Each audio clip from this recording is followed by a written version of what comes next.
From variable set sizing to online products and now canceled Ultra Pro accessories, it's safe to say there's something going on with the Magic the Gathering and Marvel crossover. So let's have a discussion about that today, and let's dive into some tinfoil hat theories and what this could mean for the future of Magic and Marvel and sets that we might be looking to enjoy.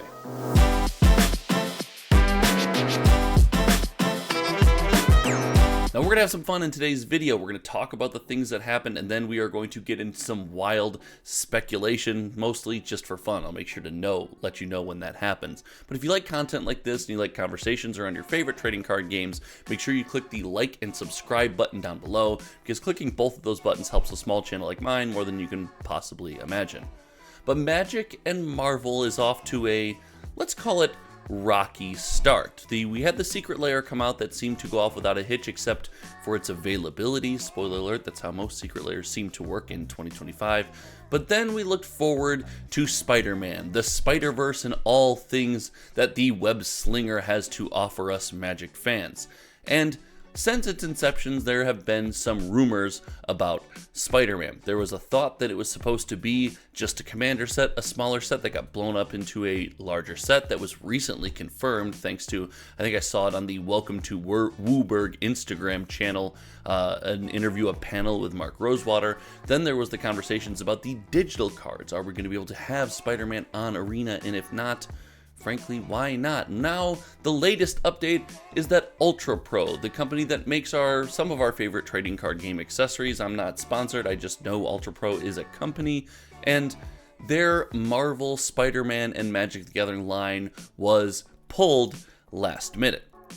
I will mention that I think this is important. This line being pulled this close to release, with pre-release about 2 weeks away at the time of the recording of this video, means that there was probably some of, if not all of this product already printed and created and possibly even shipped. You could tell me a story where this stuff is on its way to local game stores or to distribution and has to be clawed and pulled back. The reason for this cancellation was noted as licensing issues, and that seems to be a theme here. Remember, Marvel couldn't go online with Magic Arena because of licensing issues, and the discussions of the set size, what kind of set it's going to be, might not have to do with licensing issues, but it does show a general turbulence when it comes to creating Magic and Marvel sets. And these sets, in my opinion, are very important.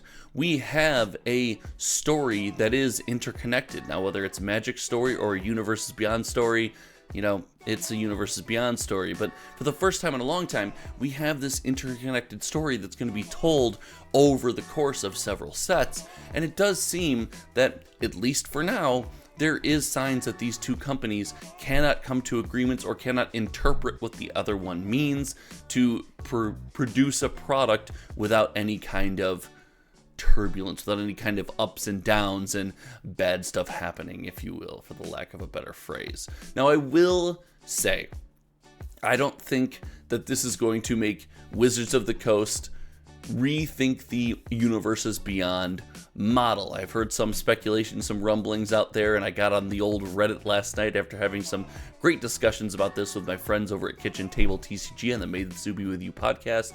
And it's worth noting, it does seem unlikely that this makes them revisit, hey, is Universes Beyond worth it? Of course it is. I think they're going to maybe revisit their process and revisit how they deal with some of the massive organizations they're going to deal with, but I don't know if they're going to stop Universes Beyond. However, the tinfoil hat theory comes in play when you think just specifically Marvel. Listen, companies doing business with one another like one thing. They like money. But if they were to like two things, they would like the egos and owners of people running companies, running projects, and at the heads of various operations. And if these two companies cannot continue to meet a goal, to make ends meet, to see eye to eye, and make these things happen in an easy fashion, neither of them really need one another. Magic needs Marvel far more than Marvel needs Magic, but even so, Magic can turn to other IPs. With the Universes Beyond door being opened, you could turn to DC and have a much less successful version of a release or a movie or a comic book series. Anyway, I digress. I'm not going to get into DC versus Marvel here. But it is interesting to think, what if this causes the future Marvel sets to be at risk? What if we get 2 Infinity Stones and the rest unprinted because the licenses can't be worked out between these 2 organizations? Remember, Marvel is supposed to be a several year journey with tons of products spanning across a bunch of different product format types, whether it's standard, commander, product, secret layer, etc.